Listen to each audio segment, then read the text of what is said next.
Bonsoir à tous, ravi de vous retrouver. Tout de suite, les titres de ce 23h. Coopération sous-régionale, l'axe Yamoussoukro-Dakar se consolide, comme en témoigne la visite en Côte d'Ivoire du ministre sénégalais des Affaires étrangères, Cheikh Niang, une visite d'amitié et de travail auprès de son homologue ivoirienne. Au menu des échanges, le renforcement des relations bilatérales et la préparation de la 11e session de la Grande Commission mixte prévue à Dakar. Parlons d'environnement avec une gestion plus durable des forêts ivoiriennes. En marge du Salon international de l'agriculture à Paris, le ministre des Eaux et Forêts, Jacques Assaoré Kono, a rencontré les responsables de la société Forest Carbon Insight. Objectif, lutter contre la déforestation grâce à des outils technologiques innovants. Et puis, tension entre Israël et l'Iran. Des frappes ont visé Téhéran tandis que Washington annonce son implication. En urgence, le Conseil de sécurité des Nations Unies se réunit face à une situation préoccupante.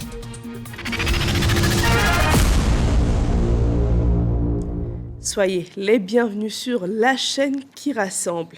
On ouvre ce journal par un signal fort de coopération sous-régionale. L'axe Yamoussoukro-Dakar prend un nouvel élan en visite d'amitié et de travail ici à Abidjan. Le ministre sénégalais de l'intégration africaine et des affaires étrangères a échangé avec son homologue ivoirienne.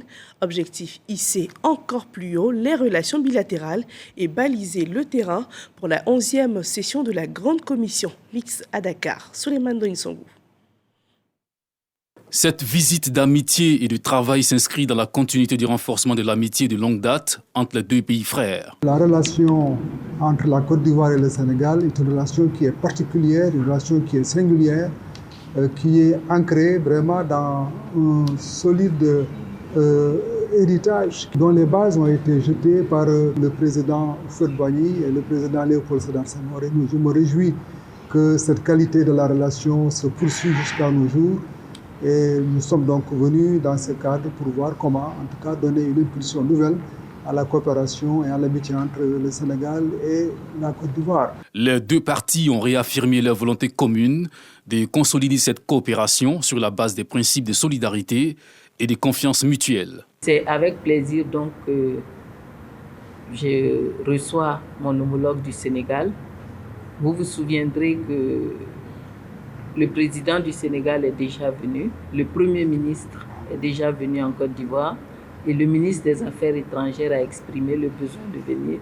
C'était normal que nous puissions prendre les dispositions pour que cette rencontre, qui s'est avérée en définitive très riche, puisqu'elle a couvert tous les points de notre coopération traditionnelle, mais elle a ouvert de nouvelles perspectives, à la fois sur le plan économique, surtout, il l'a dit, sur le plan sécuritaire et également sur le plan de la coopération dans l'accompagnement de l'organisation de cette rencontre importante pour notre jeunesse.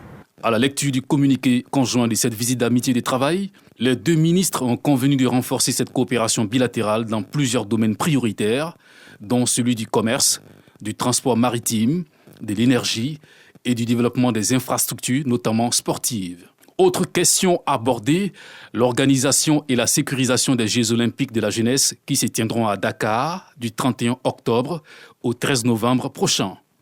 Aussi la préparation de la 11e session de la Grande Commission mixte de coopération prévue dans la capitale sénégalaise au cours du premier semestre 2026. C'est là afin d'identifier de nouveaux axes structurels de coopération. Voilà, alors que la coopération avec le Sénégal se renforce, la Côte d'Ivoire affiche à Paris une priorité, protéger durablement ses forêts. Le ministre des Eaux et Forêts a ainsi rencontré la société Forest Carbon Insight. Objectif, mettre en place un outil technologique innovant, un logiciel capable de détecter les départs de feux de brousse et de mesurer en temps réel la séquestration de carbone. Les détails avec notre envoyé spécial à Paris, Malika Koulibaly. La Côte d'Ivoire fait face à une déforestation préoccupante. Pour inverser la tendance, le pays s'est fixé un objectif ambitieux, porter le couvert forestier national à 20% d'ici 2030. Pour y parvenir, le gouvernement multiplie les partenariats stratégiques. La société Carbon Insight entend ainsi accompagner le ministère des Eaux et Forêts dans la mise en œuvre de cette politique forestière. Espérons développer notre partenariat maintenant rapidement et concrètement pour développer un modèle économique qui s'appuie sur le volet carbone. Le massif d'Abounderesso qui nous a été proposé par le ministère, qui est un massif à taille relativement, donc c'est autour de 3000 hectares et c'est de l'agroforesterie, donc c'est un massif dégradé à plus de 80% et sur lequel des communautés sont présentes, donc il faut pouvoir intégrer tout ça dans le développement du projet. Au thème des échanges, le ministre des Eaux et Forêts, Jacques Saoré Konon, a insisté sur la nécessité de bâtir des partenariats solides fondés sur les transferts de compétences. Depuis 2024, nous sommes en discussion avec le groupe FCI, Forest Carbon Insights, qui nous propose une solution assez avant-gardiste pour nous permettre d'assurer une bonne gestion de nos forêts et faire en sorte que nous puissions avoir un outil qui nous permet d'avoir des données sur la gestion forestière et pour être encore davantage efficace dans ce domaine. Le projet se déclinera en 2 grandes étapes. La première consiste à l'élaboration d'un plan d'aménagement pour la forêt classée d'Abounderesso, une réserve de 2500 hectares située à Mbato.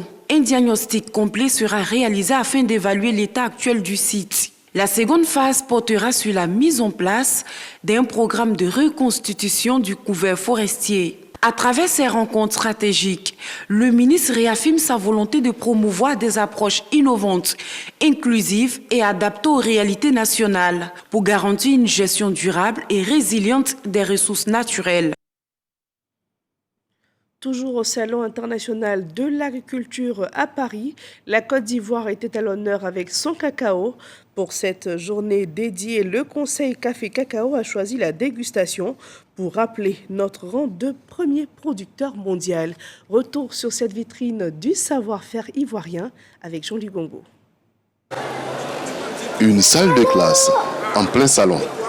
Pas de livres ou de cahiers ouverts, mais des yeux rivés sur un professeur de cacao. Ces élèves découvrent les secrets du chocolat, principal produit issu du cacao. C'est un peu différent de ceux par exemple, qu'on achète au supermarché. Celui-là, il est fait maison. J'ai appris comment on fait du chocolat et d'où vient le chocolat. Et je suis vraiment fière que ce chocolat vient de Côte d'Ivoire. De la cabosse à la tablette, ils apprennent les différentes étapes de transformation, mettant même la main à la pâte. Une initiative du Conseil Café Cacao pour marquer la journée dédiée à la promotion du cacao ivoirien. L'objectif, c'est de leur apprendre à déguster le bon chocolat. L'objectif, c'est également aussi de susciter des vocations de chocolatiers. Et donc, la Côte d'Ivoire, en tant que premier pays producteur de cacao, est vraiment à fond sur la transformation et la consommation. Premier acteur de cette transformation, les artisans chocolatiers et torréfacteurs présents au salon pour exposer leur savoir-faire. On aimerait que les Ivoiriens de la diaspora découvrent ce qu'ils ont l'habitude de voir ici, pour qu'ils sachent que même en Côte d'Ivoire, il y a des chocolatiers qui font le même travail et peut-être même plus. Il faut faire en sorte que la cacao-culture soit résiliente. Comment? En créant une coopération sud-sud. C'est-à-dire les pays qui ont les mêmes problèmes doivent se mettre ensemble et réfléchir à des solutions conjointes. Transmission aux plus jeunes, valorisation du savoir-faire artisanal et réflexion sur l'avenir durable. À Paris, c'est tout un pays qui confirme son ambition, rester la référence mondiale du cacao, tout en préparant la filière aux défis de demain. De l'agriculture à la gouvernance économique, il n'y a qu'un pas.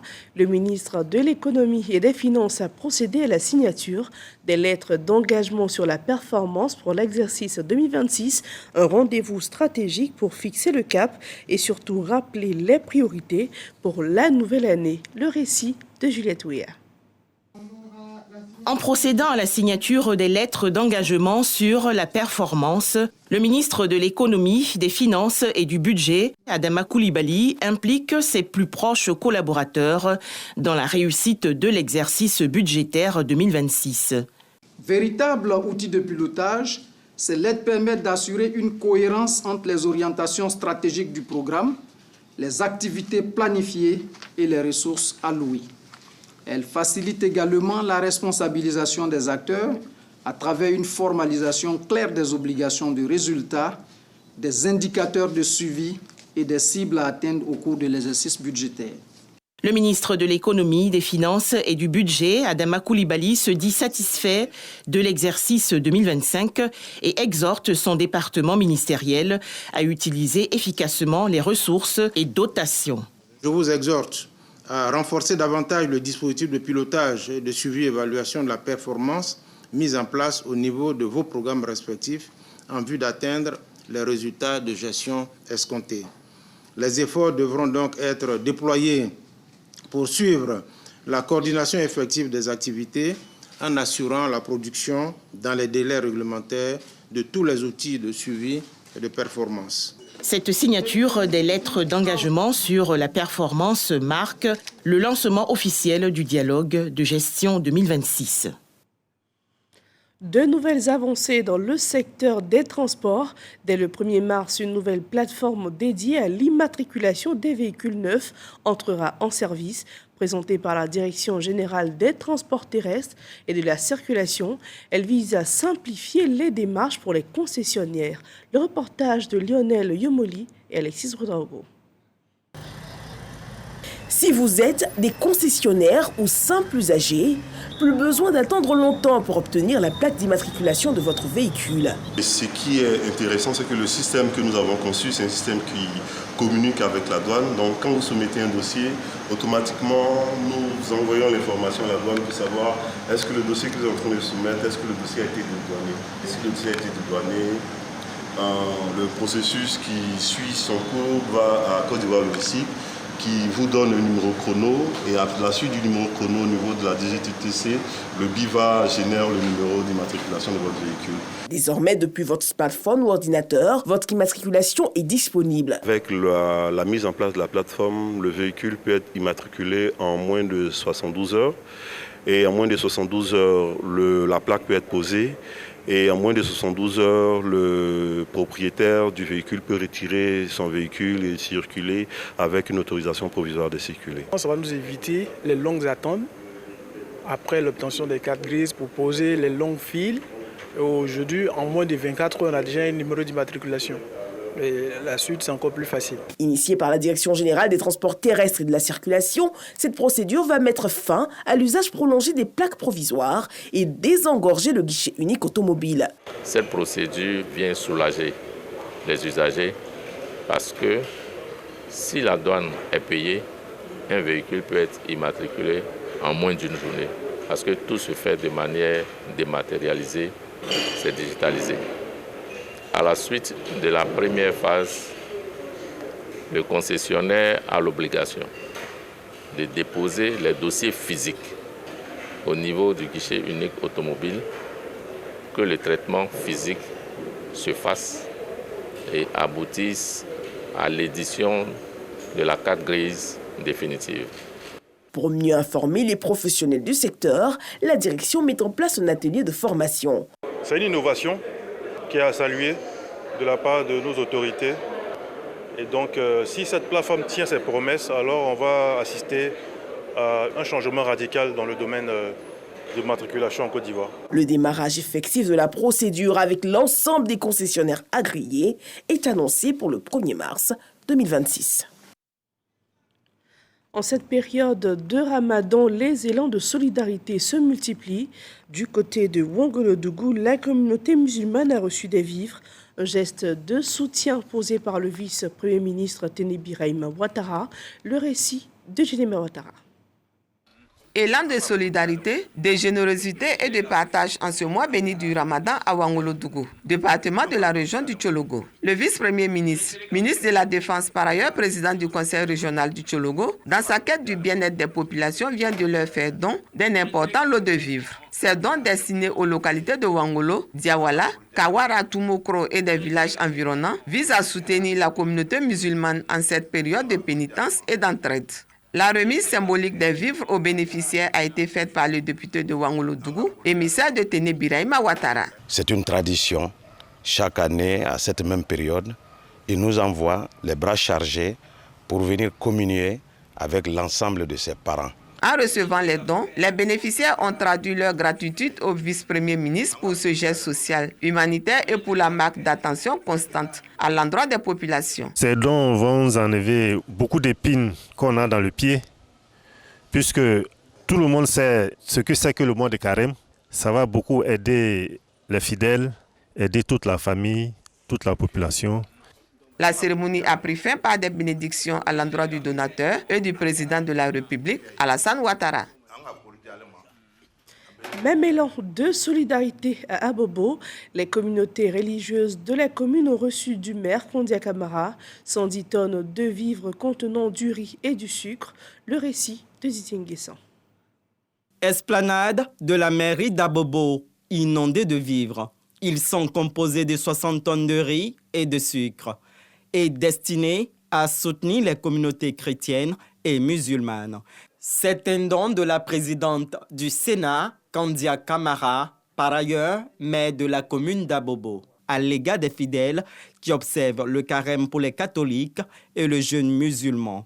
Que chaque carreau de sucre consommé, chaque grain de riz qui sera consommé soit une source de bénédiction pour vous, vos proches et tous ceux qui vous sont chers. Cette action désormais ancrée dans la politique sociale de la municipalité a aussi pour objectif d'accompagner les fidèles durant cette période de recueillement, de partage et d'abstinence.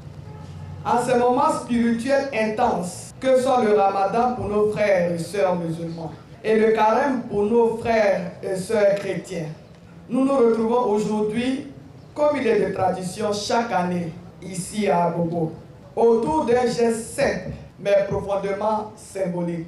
Cet acte vise à soulager des milliers de ménages à Abobo en cette période de jeûne. Les communautés religieuses ont formulé des prières en faveur de la Côte d'Ivoire et du président de la République. Intéressons-nous à une autre préoccupation majeure, la protection de notre environnement. La lagune Abi se dégrade et face à l'urgence, le ministre de l'Environnement s'est rendu sur les lieux. Objectif, évaluer l'ampleur de la pollution et échanger avec les populations riveraines dont l'activité de pêche est aujourd'hui fortement impactée. Devisoyo. Tiapoum, siège du royaume d'Enzima Adouvlé-Soye, région du Sud Komoué. Ici, le changement de la couleur de la lagune Abi impacte le quotidien des populations, les pêcheurs en particulier. Depuis ce matin, Fulgence, pêcheur de génération en génération, et ses enfants lancent les filets. On a lancé plus de 10 filets, mais c'est seulement que 2 poissons. Il n'y a rien dans l'eau. La couleur de l'eau a changé. On ne peut plus boire, on ne peut plus se laver dedans. Quand on se lave dedans, il y a des boutons qui sortent sur nous. Ces conséquences ont conduit le CIAPOL, Centre ivoirien anti-pollution, à mener des études pour déterminer les causes et le niveau de pollution de la lagune Abi. Il y a la présence de cyanure, la présence de métaux lourds et tous ces éléments toxiques qui sont rejetés et qui justifient bien que la pollution de ces eaux provient bel et bien d'activités d'orpaillage qui sont menées en amont. Face à cette situation, Abou Bamba, ministre de l'Environnement et de la Transition écologique, est sur le terrain. Dans un hors-bord, le nouveau patron de l'Environnement effectue une traversée de la lagune Abi pour s'enquérir du niveau de pollution de ce cours d'eau. Il s'agit de sources de pollution d'origine tellurique et on va dire transfrontalière. Donc d'ores et déjà, le gouvernement a déjà pris des dispositions pour rencontrer nos homologues des pays voisins afin de stopper les approvisionnements pour qu'ensuite les hydrogéologues ivoiriens puissent prendre le relais et procéder à la dépollution et rééquilibrage écologique de ce magnifique cours d'eau de plus de 400 km². Une visite terrain longtemps attendue par Nana Aoulaye Kourouchi IV, roi d'Enzima Adouvlé-Soye et ses sujets. Le fait même d'associer le roi à la délégation, je pense que tout est déjà fait. On va trouver une solution à ce problème grâce au ministre. Au centre culturel de Tiapoum, le ministre de l'Environnement et de la Transition écologique rassure les populations en indiquant que la lutte contre la pollution est l'une des priorités de l'État. Et voilà, quand des décisions fortes sont prises pour protéger notre environnement, c'est toute la qualité de vie des populations qui s'améliore et c'est aussi agir pour notre santé. Et justement, en matière de santé publique, les actions concrètes se multiplient. Plusieurs localités de l'intérieur du pays viennent de recevoir de la Fondation Lonasi 4 ambulances médicalisées, un appui majeur pour renforcer la prise en charge des urgences et surtout rapprocher les soins des populations. Devisoyo. La Fondation Lonasi continue d'œuvrer dans le social. Ce jour, elle tend la main au personnel de santé et aux malades de l'intérieur du pays. La Fondation fait don de 4 ambulances médicalisées aux centres de santé ruraux de Digbonyoa, département de Gagnoa, de Kwassikro, département de Mbayakro, de Kossanji, département d'Alépé et le centre de santé urbain de Nzekrezesu, département de Bokanda. Au-delà de la remise des clés, ce geste est perçu par les bénéficiaires comme des minutes gagnées sur la mort. Ce don est bien plus qu'une dotation en matériel roulant. Il représente un souffle d'espoir, un gage de sécurité et une promesse de vie pour nos parents, nos femmes enceintes, nos enfants, nos personnes âgées et tous nos concitoyens vivant en milieu rural. Venu spécialement réceptionner l'ambulance médicalisée du centre de santé de Kwassikro, le président du conseil régional de l'IFU entend prendre soin du véhicule pour le bonheur de ses populations. Heureux, mais pour moi-même, mais surtout pour nos populations qui ont besoin de ce genre de moyens de déplacement. Et lorsqu'il y a un manque d'ambulance, naturellement, c'est des vies que nous perdons. Cette action sociale de la Fondation Lonasi vise à améliorer le quotidien des populations et surtout à sauver des vies. Ces ambulances sont équipées, médicalisées, prêtes à intervenir. Elles ne sont pas un symbole, elles sont un engagement. Un engagement sur l'équité territoriale, un engagement sur la dignité humaine, un engagement pour que la décence ne soit plus une condamnation. Clou de la rencontre, la signature de convention entre la Fondation Lonasi et ses bénéficiaires. Objectif, formaliser leur cadre de collaboration pour l'épanouissement des populations de cette partie du pays. Et au-delà de l'urgence sanitaire, c'est toute la question du développement local qui demeure au cœur des priorités. C'est le cas dans le Tchologo qui a accueilli sa première réunion du Conseil régional. Sur la table, le bilan 2025 et les perspectives pour 2026. Suivons le compte-rendu de Kadar Sogodogo. La salle de conférence du Conseil régional du Tchologo pleine à craquer.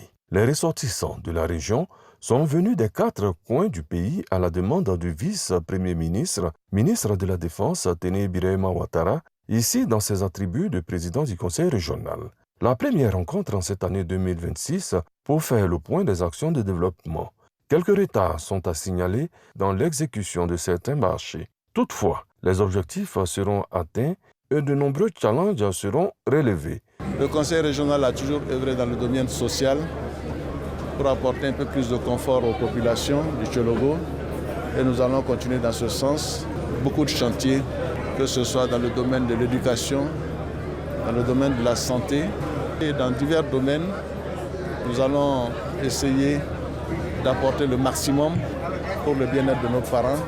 Le Tchologo est fier de la récente nomination du vice-premier ministre Téné Birahima Ouattara. Il s'engage à mériter la confiance placée en lui. J'avais déjà commencé une mission qui continue et je considère que c'est dans la continuité de ma mission que le président de la République a bien voulu me nommer au poste de vice-premier ministre. Et je ne peux que la remercier pour la confiance qui m'est faite et dire que je ferai en sorte de pouvoir remplir cette mission avec beaucoup d'abnégation. Le carême chrétien, le jeûne musulman, le 8 mars pour célébrer la Journée internationale des droits de la femme, le vice-premier ministre Téné Birahima Ouattara a remis de nombreux présents aux différentes communautés et aux associations de femmes. Et parce que le développement passe aussi par la jeunesse, place à la culture et à l'intelligence créative avec le KITA, le quotient quotient intellectuel et artistique d'Abidjan poursuit sa mission, unir la jeunesse autour de la paix, de l'innovation et du patrimoine ivoirien. Et tenez-vous bien, pour sa 7e édition, les élèves et étudiants ont rivalisé de culture générale et de créativité. Alexis Rodrigo. C'est un événement qui promeut l'excellence intellectuelle, la créativité artistique et l'engagement citoyen chez les étudiants. Le quotient intellectuel et talent artistique d'Abidjan, en abrégé KITA, a ouvert en fin de semaine ses épreuves éliminatoires. L'objectif du KITA, non seulement c'est de vendre encore notre pays à travers le tourisme, l'art et la tradition, et de permettre à ces élèves de s'insérer encore mieux dans la vie active et de permettre aussi de connaître leur culture.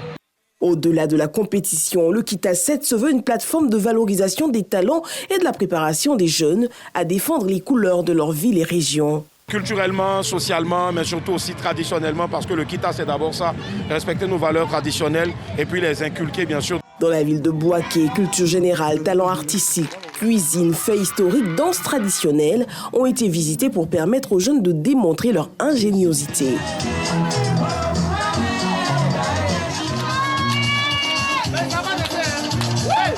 Je suis Toura Baoulé. Donc aujourd'hui, j'ai représenté la culture de ma mère, le Baoulé. À travers le KITA, j'ai découvert beaucoup de cultures. Le KITA est une très bonne initiative. Elle nous permettra de mieux connaître nos cultures et de ne pas perdre aussi cette culture. La finale qui décernera le prix KITA d'or récompensera le lauréat d'une dotation de 1 million de francs CFA. On salue vraiment le fait qu'ils aient choisi notre ville pour venir abriter cette activité. Encourager les jeunes à s'intéresser à la culture, il n'y a rien de tel. La 7e édition du KITA a été lancée fin 2025 avec une finale prévue à Abidjan. Objectif, unir la jeunesse autour de thématiques comme la paix, l'innovation et la valorisation du patrimoine ivoirien. Et voilà, toujours dans le registre culturel, Abidjan a abrité la 7e édition du Creative Art Festival, une initiative qui met en lumière les talents artistiques des élèves. On vous invite à découvrir le compte-rendu de cette édition avec Yves Niazalé et Walter Amadou Ouattara. Chants, danse et dessins rythment cette 7e édition du Creative Art Festival, un rendez-vous placé sous le signe de la créativité des enfants du primaire. C'est un festival artistique scolaire annuel organisé par International English School of Abidjan. Pour les responsables, cet événement constitue une plateforme destinée à révéler les talents des écoliers. C'est une journée où nos élèves présentent toutes les performances au niveau du dessin, au niveau du design. Il y aura des défilés qui vont montrer un peu les brassages culturels. Il y aura aussi des performances au niveau de la pratique musicale. Là est l'un des moyens par lesquels les enfants ont la capacité ou on va dire l'opportunité d'exprimer leur potentiel. Cette édition, des innovations sont introduites, notamment la mise en place d'un orchestre et la réalisation d'un court-métrage. Les apprenants qui ont pris part à cette édition s'en réjouissent. Moi, je trouve que le festival, c'est aussi une aide pour voir nos talents et pour nous aider, pour aider plusieurs élèves, même s'ils ne participent pas. Demain, ça peut nous aider à devenir des bons artistes. On pourra mieux faire des arts comme de la peinture. Fondée en 2007, International English School of Abidjan est un établissement d'enseignement international fonctionnant selon les standards du programme Cambridge. Et une page noire dans ce journal, le musicien malien Bonkana Maïga est décédé ce samedi à Bamako à l'âge de 77 ans. Compositeur, arrangeur et producteur, il aura marqué plus d'un demi-siècle de musique africaine. Dans les années 90, il cofonde le projet Africando, propulsant la musique afro-latine sur la scène internationale. Installé ensuite en Côte d'Ivoire, il poursuivait une carrière de formateur, arrangeur et animateur.